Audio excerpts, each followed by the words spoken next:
Good morning, all. Good morning, In the madam. Good morning. So, in the last class, I briefed about the entire syllabus, right? So, today we'll start with the actual classes. So, the first topic of the first chapter is evolutionist, and the object-oriented paradigm. So, this is the basically object-oriented design heuristics, and in this you are going to study about the basics of object oriented design and why we do require the object oriented design and how we have shifted from the traditional structure oriented approach to object oriented approach. And next you are going to study about the basics of object oriented language or object oriented paradigm. Next, you are going to study about the fundamental concepts of object-oriented design. And next, you are going to study about the characteristics of object-oriented programming in detail in different chapters.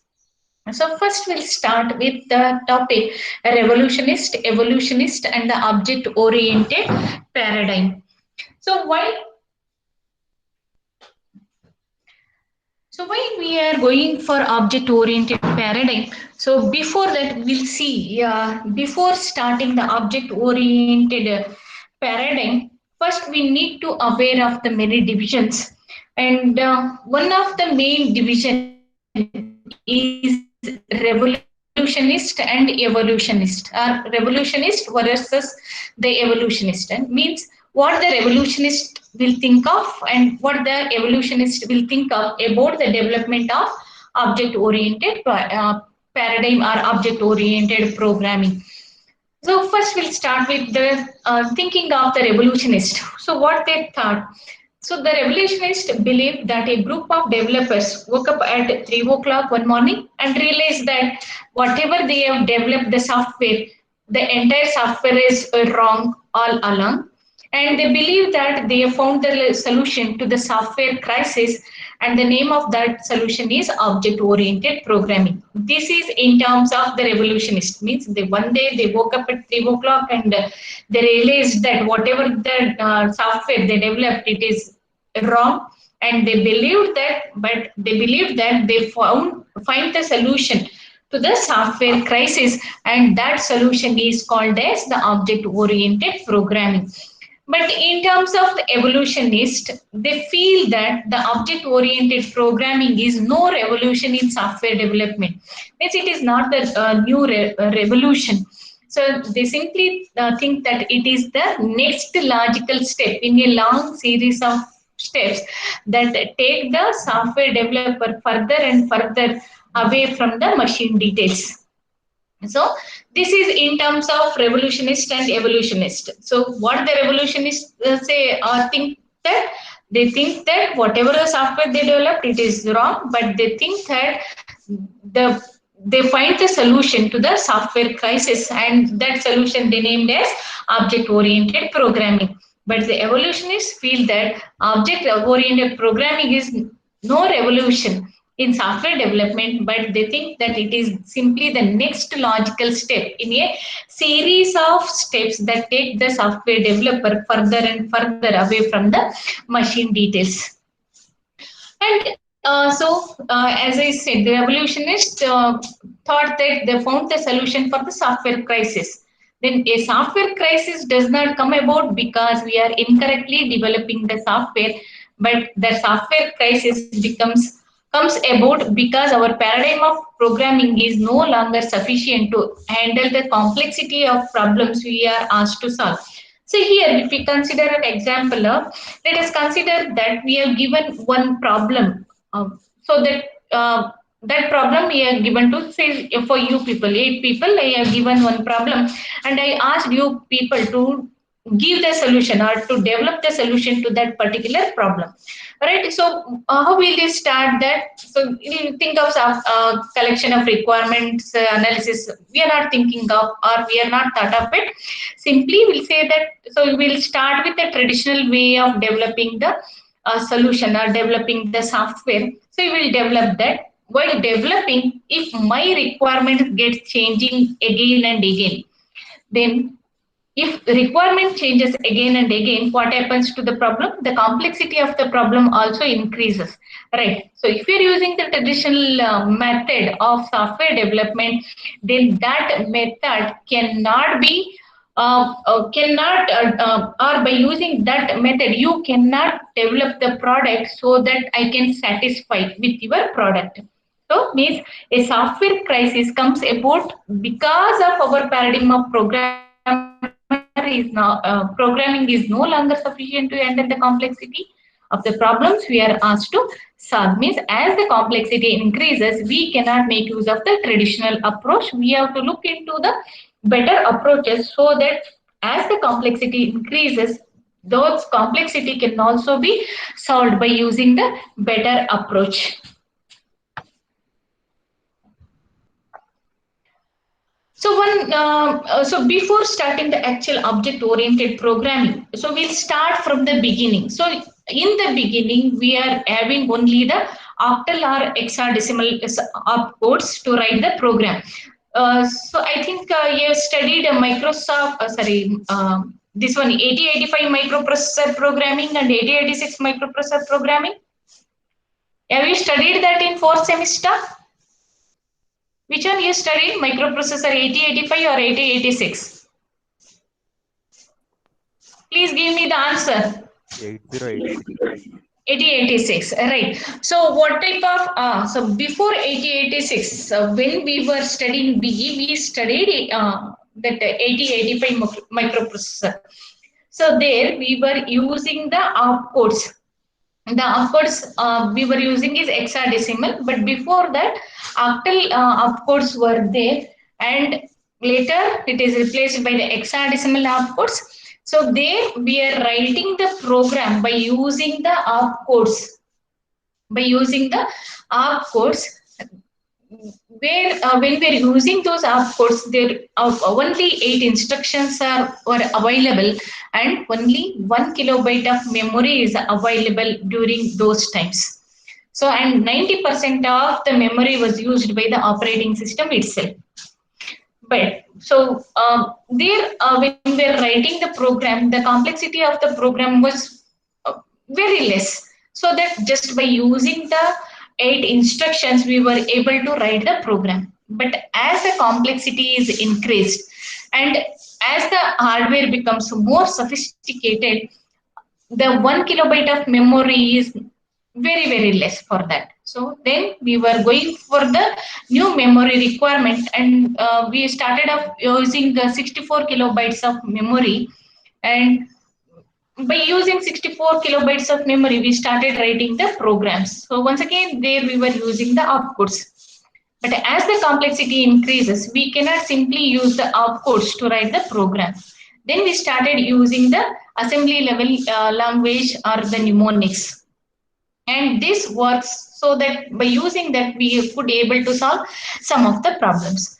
But as the complexity increases, it's very difficult to use the assembly level language mnemonics, or it's difficult to remember the opcodes or the mnemonics and writing the program. And hence, we shifted from assembly level language to high level language. Okay, we shifted from assembly level language to higher level language, where in the higher level language we can directly make use of the instructions instead of the assembly level mnemonics.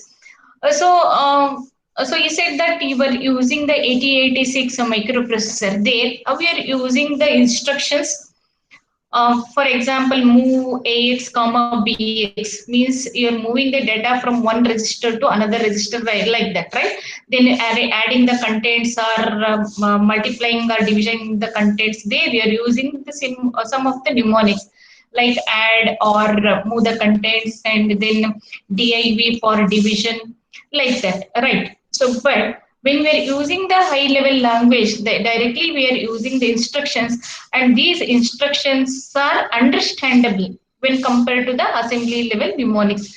So writing the program or developing the product by using the high level language is easier when compared to the machine level language or the assembly level language, because in the assembly level languages we were using the mnemonics in terms of octal or hexadecimal outputs, right? But in high level language we are directly using the instructions, and they are easily understandable from the programmer. And so when we're using the high level language, we can also, even though the problem is having more complexity, we are trying to solve the complexity, or we are trying to develop the program or the product which is solving that particular complexity. Right. So here what we'll do, we are similarly upgrading to a higher level language, right? There we are using the instructions, and each instruction is replacing the mnemonics, and we are thinking at a higher level rather than the assembly or machine level language. And along with that, means aside from reducing the language complexity, we are also seeking out a better way of thinking about the problem. Because if we look into the problem in different angles, then we can solve the problem at different angles, and also we can minimize the complexity of that problem. And instead of simply using the instructions, we are moving into the small functions, and small functions into the programs. And there we are using the structured method for breaking my problem into smaller pieces. Means what? So whenever I have given the problem to you, what you are going to do, you are dividing that problem into smaller pieces of problem. Okay, so that each individual smaller piece of problem can be implemented or can be solved independently, and after that we can merge into a larger solution. Okay, so basically in the structure method we are breaking the entire problem into smaller pieces, and each smaller pieces is trying to solve. So next, the structured top-down design methods are no longer sufficient for handling the complexity of problems possible with today's hardware. So before using the object-oriented approach, we are using the structured top-down approach. Can you give the example for structured top-down approach? The programming language, which is an example for structured top-down approach. Yes. So here we have two types of approaches, right? One is the structured approach, or it is also called as the top-down approach. Other one is the bottom-up approach, or it is also called as the object-oriented approach. So can you give the example for structured approach, or the language which is an example for structured top-down approach? Yes? Yes, can anybody answer?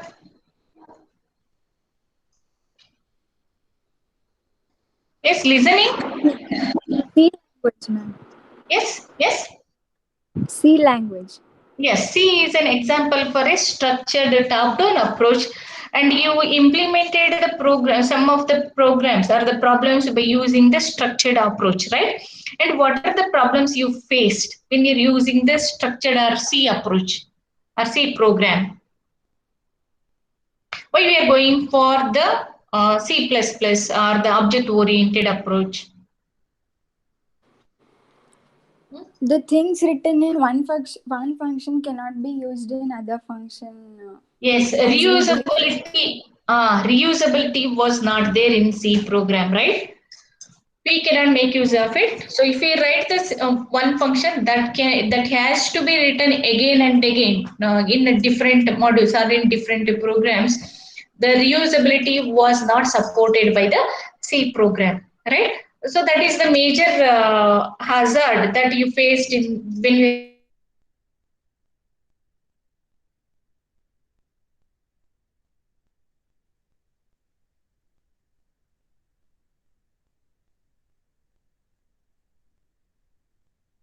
using the C. Moving into so object-oriented paradigm approach, it is a what type of it is? It is a bottom-up approach. So first, everything we are defining in terms of classes, objects, and classes, right? So that we'll discuss later. So we need to, so when we're using the structured top-down approach, you know that this approach is no longer handling the complexity of the problems. Then we need to find a paradigm of software development that can handle the added complexity. So next, in 1985, menu-driven systems were developed, but these menu-driven systems were not so efficient in solving the problems. And as we know that today's software applications requesting or it requires a graphical user interfaces, right? And as the user's demand increases or the user requirement increases, we have to go for a newer methods of software development. Because I see here, so if you consider with the operating system, initially we were using the disk operating system, right? In the disk operating system, what we are doing, everything we are typing, right? To create the directory or to create the file or to delete the file, everything we are doing by just typing the instructions or typing the commands. But when the Windows operating system is introduced, right, there we were using the graphical user interfaces. See the user requirement changed there. So when we're using the disk operating system, we need to remember the commands to create the directory or to create the file or to delete the file or to delete the directory. But when we are started using the Windows operating system, everything is represented by using the graphical user interfaces, right? So just by clicking the mouse, you can easily create the files or easily create the directories, and you can easily delete the files or the directories.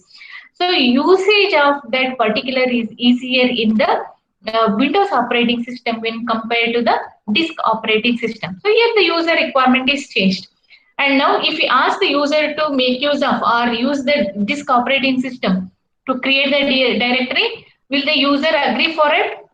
Or if I ask you to do the programs using disk operating system, will you do that? Yes, Simpala, will you do that? No, So, ma'am. no. So it's simply if I ask to create a directory. So then when you're using the Windows operating system, you can just with the mouse click, you can easily create the directory. But when you're using the disk operating system, it is difficult. You need to know which command to use to create the directory, right? So that is not user friendly. Disk operating system is not a user friendly operating system when compared with the Windows operating system. So here your requirement has changed, right? Similarly, nowadays we are using many applications. If you simply take the example of a mobile. Before 20 years, which type of mobiles we were using? Yes, the mobile which consisting of simple keypad, right? And we could able to call or we can simply send the text message, right? But nowadays, what we are doing with the mobile? Smartphones. Yes, these mobile phones are called as smartphones. So, and we are doing plenty of things with these smartphones. One best thing is I think you are attending my class by using the mobile itself instead of laptop, right? So just by using the mobile, you can attend the online classes and you can listen. And along with that, so we are also making use of the multimedia applications in the mobile, right? So multimedia application means what?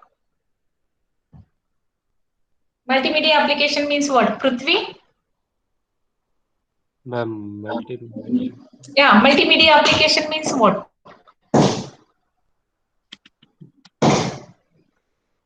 Hmm? Using Yes. multimedia, we can perform various functions. Best thing is the best example for multimedia application is sending the Wow. videos, Videos, chatting, images, images, and conference messages. call, etc. All comes Yes, under multimedia applications, right? So yes, means ma'am. the users are demanding for new things, right? So the users are asking for the multimedia applications. According to the user applications or user demands, new devices were developed, right? So the best example in the initial days, we were using the mobile only to call somebody or to simply send the text message.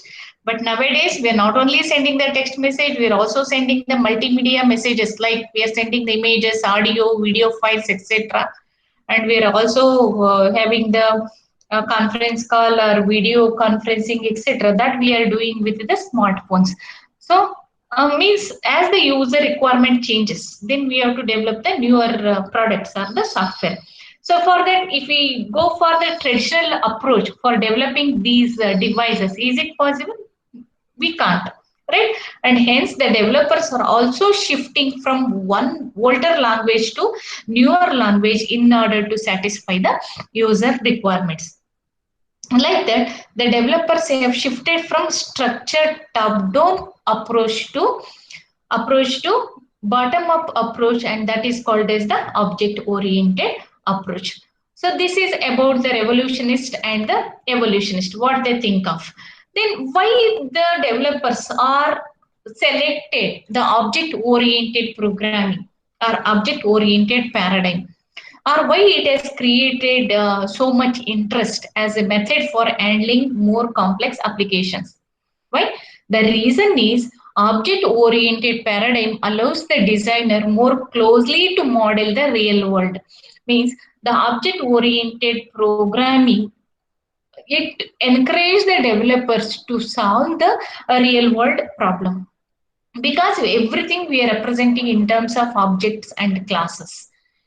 And here, when we are using the object-oriented approach, everything we are finding in terms of decentralized fashion. You know, the centralized fashion and decentralized fashion, or centralized environment and decentralized environment.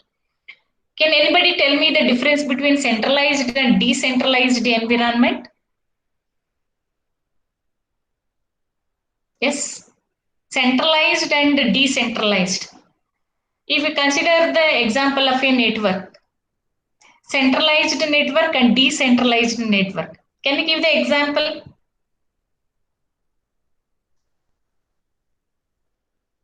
Can you give the example for centralized network and decentralized network? Afsa? What is centralized network and decentralized network? The best example for centralized network is a client server network. Listening? Yes? ಕೇಳಿಸ್ತಾ ಇದೆಯಾ ನಾನು ಹೇಳ್ತಾ ಇರೋದು? Please reply. ನಾನು ಕೇಳಿದ್ದೇನೆ, question ಕೇಳ್ತಾ ಇದ್ದೀನಿ, ಯಾರು ಆನ್ಸರೇ ಮಾಡ್ತಿಲ್ಲ. The difference between centralized system and decentralized system. The best example for centralized system is your client server system. Everything we are keeping at the server side, and whenever the client request, according to the client request, the server gives the solution or gives the what we can say replay, right? But in the decentralized fashion, what happens? Everything is distributed in nature. There is no concept of client or the server, right? Everything is distributed and each one is treated as a different or separate individual. Whenever they require something, they can simply access from the other system or other we can say device, right? So that type of decentralized architecture is used by the object-oriented paradigm or object-oriented programming. Then what is the strength of the decentralized architecture? The strength of the decentralized architecture is the fact that any problem will affect only that particular area of the application, which may be in a good design, will be loosely coupled to the other areas of the application. Now let us consider that. If you consider an example of your smartphone. Okay, so if we are using the decentralized architecture there, suppose something happens to your what we can say to the dialing application, right? So you need to dial your friend or to call to your friend, you need the dialer in your mobile, right? If something happens to that and you are not able to call to your friend, only that particular application is affected, right? But you can send the message even though your dialer application is failed, but by using the messaging application, you can send the message to your friend. Or let us consider the WhatsApp. So if your dialer application is not working, you can send the message or the audio or video files to your friend by using the WhatsApp application, right? So these are different one. They are in a decentralized nature. All are not interrelated. Each application is treated as a separate application. If one application fails, you can make use of the other application and you can perform other works. Means all the architecture is in a decentralized nature, and all the applications are treated as a individual application and independent applications. Failure of one application will not affect the operation of other application. So that is the strength of decentralized architecture. But we go for the structured methods or the centralized control. Then what happens if one application fails? It affects the entire system operation. So that we have not implemented in the smartphones. So the smartphones, there we are using the decentralized architecture, and in the decentralized architecture, each layer is implemented independently. Or if we consider the application, each application is implemented independently, and the failure of one application will not affect the operation of other application. But in case of structured methods, what happens if any one method or any one application failed? It affects the entire system operation. That is the difference between structured or centralized and decentralized approaches. And so if you want to become an object oriented developer, first you have to go for a paradigm shift. Then what is the meaning of paradigm shift?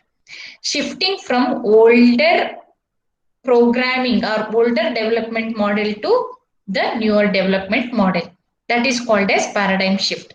Paradigm shift means shifting from older method or older development model to newer development model. Best example is if you want to become object oriented developer, then you have to shift from C programming language to C++ programming language. That is called as paradigm shift. Shifting from older model to newer model is called as the paradigm shift. Along with that, you have to think about the different characteristics of the object-oriented paradigm or object-oriented approach. One such characteristic is a polymorphism. There you are talking about the pure polymorphism and the pure polymorphism. Next, dynamic binding and runtime type discrimination, etc. These characteristics you are going to study in detail in further chapters. But here the main thing is, if you want to become an object-oriented developer, so first you have to shift from older model to the newer model. Then you have to think in terms of the decentralized fashion rather than the centralized fashion. And when you wanted to use the object-oriented approach, you need to know about the polymorphism in the two types: pure polymorphism and true polymorphism, dynamic binding and runtime discrimination. So this is about the revolutionist and evolutionist. And next we'll move on to the accidental versus essential complexity. According to Frederick Brooks, is the author of the book called as The Mythical Man Month. So he written one book called as The Mythical Man Month, and also he published one paper called as a Conceptual Essence of Software Engineering, or There is No Silver Bullet in the IEEE Computer Transaction. In 1985, he published a paper called as the Conceptual Essence of, so in the October 1987, he published a paper called as the Conceptual Essence of Software Engineering, or There is No Silver Bullet in the IEEE Computer Transaction. He also written the book called as The Mythical Man Month.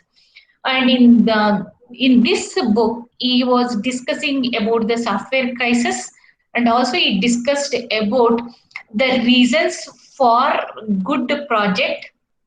Okay, so please listen. So he discussed about the software crisis, and also he discussed about the reasons for good project development and the reasons for failure of that particular project, and the people who involved in the good project development, and also the people who involved in the project development that ends in failure. So all these things he discussed in the book called as the Mythical Man Month. So we are not actually interested in that particular one. So we are simply we see the what is the software crisis and what are the reasons for software crisis. So the reasons for software crisis is the complexity. There are two types of complexity. One is called as the accidental complexity and the other one is the essential complexity. So first we'll see what is the accidental complexity, then what are the reasons for accidental complexity, then we'll move on to the essential complexity. So first we'll see what is an accidental complexity. When it occurs, so accidental complexity occurs due to a mismatch of paradigms, methodologies, and tools in our application. Means let us consider that we are developing one product, and a team of 4 members involved in developing a particular product. Clear? Please listen here. So, and I am giving the example for mismatch of paradigms. So, let us consider a team of 4 members involved in development of a product. And these 4 members have to use the same programming language to implement a particular thing, right? So, but what happens? Suppose two developers have used one programming language and other two have used different programming language. Let us consider that two developers have used C programming language to develop the product and other 2 members have used the C++ for developing the product. Then what happens if you want to do the integration? Then there is a mismatch in the paradigms because 2 different members have used to do 2 different languages. Then it is very difficult to integrate. Then the accidental complexity arises. And next one is 2 different methodologies used by the developers are different tools. 2 members used one set of tools, other 2 members used other set of tools. Then if you want to integrate all the developed modules, then the problem arises, right? And that leads to accidental complexity. Okay. But this accidental complexity can be eliminated by giving sufficient resources to build or buy the tools that complement one another. If compatibility is not there, then we can provide the sufficient resources so that we can achieve the compatibility between them. So that to some extent, we can eliminate the accidental complexity. Okay. So one major advantage of using the object-oriented program is, or object-oriented approach is, it helps to eliminate the accidental complexity by providing a consistent paradigm for software development that consisting of analysis, design, and implementation. Okay, so when the accident complexity arises and how we can avoid that, and what is the advantage of object-oriented programming in avoiding the or eliminating the accidental complexity. So when the accidental complexity occurs, the accidental complexity occurs due to the mismatch of paradigms or the methodologies or the tools in our application used by different developers. Okay. And this complexity can be eliminated by giving the sufficient resources or tools that complement one another or that provides the compatibility between the incompatible programs. Right. And the main advantage of using the object-oriented programming is that it eliminates the accidental complexity by providing the consistent paradigm for software development, which consisting of analysis, design, and implementation. So we'll see, this is about the accidental complexity, but what is essential complexity? So this is the real culprit in the software development. Okay, essential complexity is the real culprit in the software crisis, or it is the real culprit in the software development. The essential complexity revolves around the fact that software is intrinsically complex. Means whatever the programming language which you are using to develop the program or to develop the product, that language itself is a complex one. Okay, now let us consider that if you are using the C programming language, if that language itself is intrinsically complex, then that leads to the essential complexity. Okay, no methodology or tool is going to eliminate this complexity. Understood? The accidental complexity can be eliminated by providing the suitable resources or suitable tools, but the essential complexity, when the essential complexity arises, so essential complexity arises when the software itself is intrinsically complex and no method or the tool is available to eliminate this type of complexity. Hence, before starting implementing the product or the module, you should be aware or should be careful that which type of language you have to use so that you can minimize the essential complexity. So there are several reasons for essential complexity. One such reason is software applications. The application size are the most complex entities that the humans build. And second reason is software is intangible and sometimes it is invisible to the developer or to the user. Then software does not wear out in traditional sense of machinery with moving parts wearing out. However, software is constantly being used in ways its author never expected, and end users are constantly demanding for the newer applications or the extension to their software. When these three reasons are there, then it leads to the essential complexity, and the essential complexity is the real culprit of the software crisis. So this is about the accidental complexity and essential complexity. Accidental complexity can be eliminated by using the object-oriented programming language, but the essential complexity is very difficult to eliminate. Why? Because it is there, the software itself is intrinsically complex. If that is the case, no tool or method is available to eliminate that type of complexity. So this is about accidental and essential complexity. Next, we'll move on to the waterfall model and the iterative model of software development. I think all of you are already familiar with the waterfall model and the iterative model, right? Yes? Yes, ma'am. Is there a difference between the waterfall model and the iterative model? Yes, is there any difference between the waterfall model and the iterative model?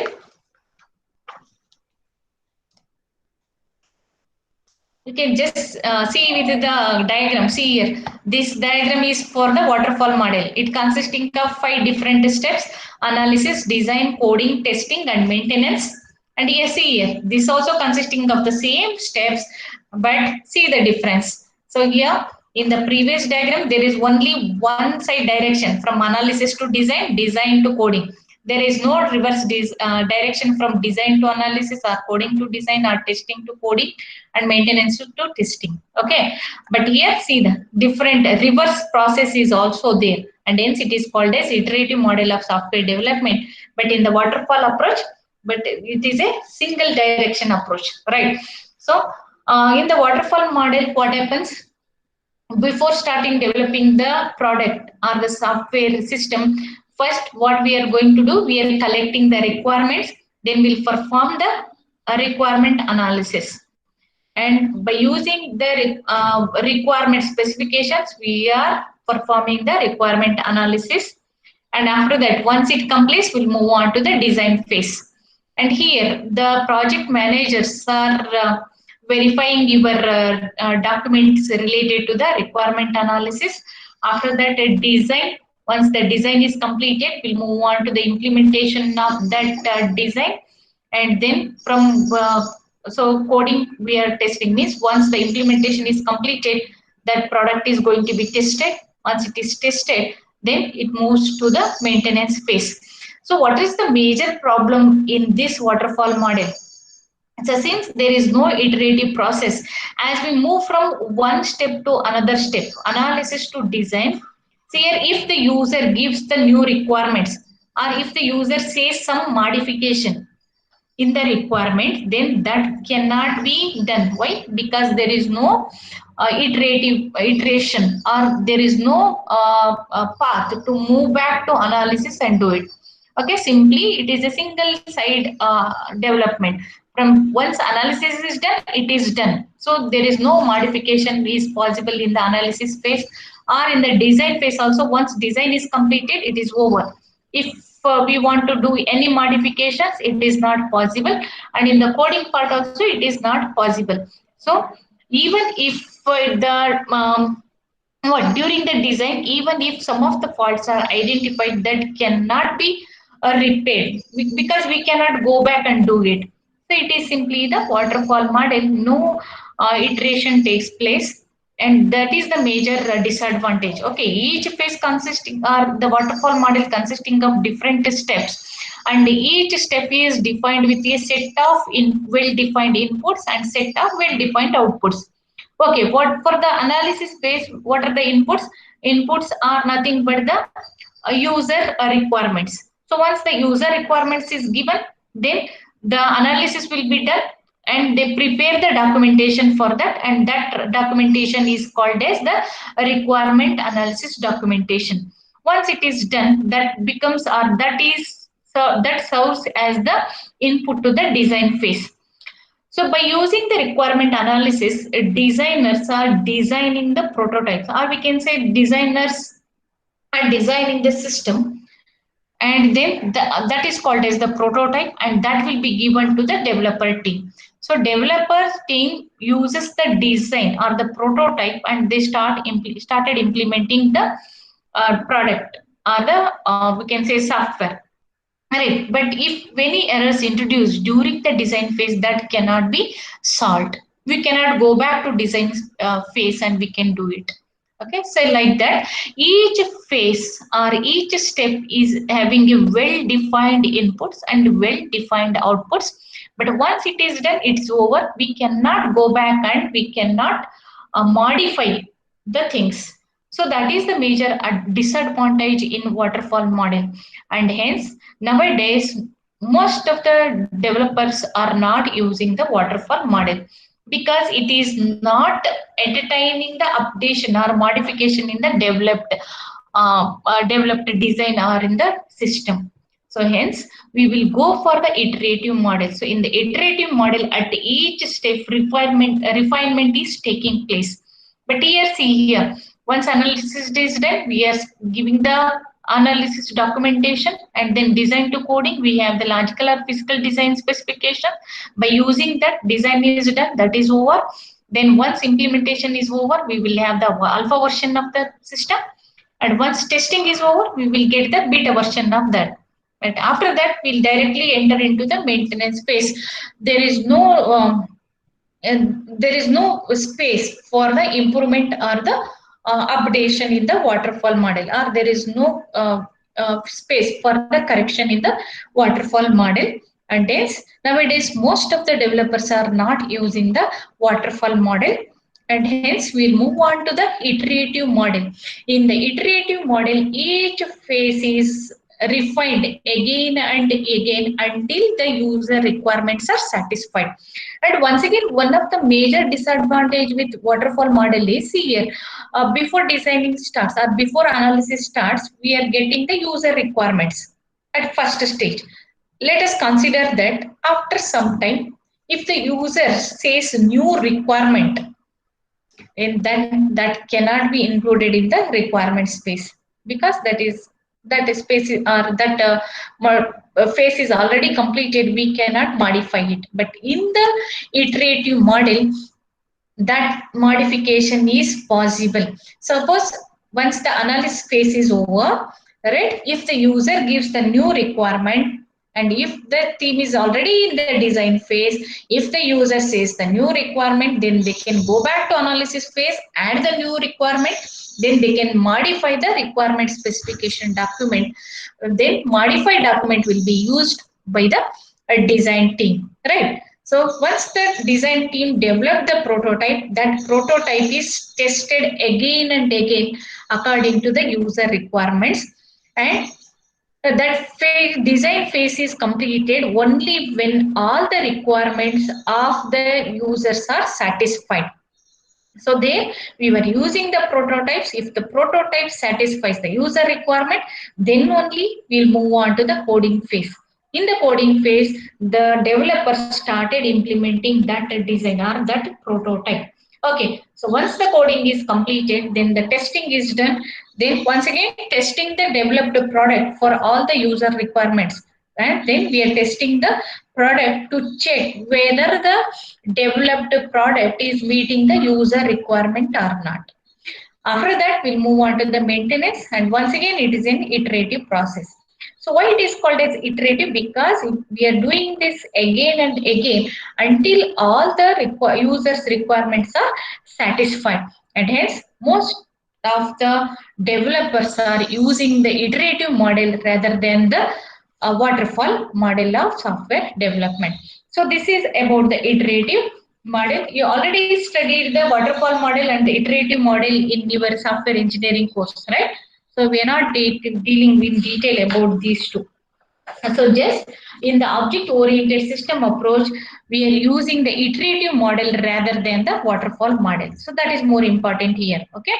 In the object-oriented approach, when we are using the object-oriented approach for the software development, we are using the iterative model of development rather than the waterfall model of software development. So this is about the waterfall and iterative model. In the next class, we'll see about the language prototyping. What is language prototyping and what is the same language prototyping and different language prototyping? Then we'll discuss about the software reusability. Any doubt here? Any doubt? No, ma'am. Yes, all of you. ಅರ್ಥ ಆಗಿಲ್ಲ ಅಂದ್ರೆ ಕೇಳ್ಕೊಳ್ಳಿ. ಆಮೇಲೆ ಎಲ್ಲರಿಗೂ PDF ಸಿಕ್ಕಿದೆಯಲ್ಲ? Yes, ma'am. Yes.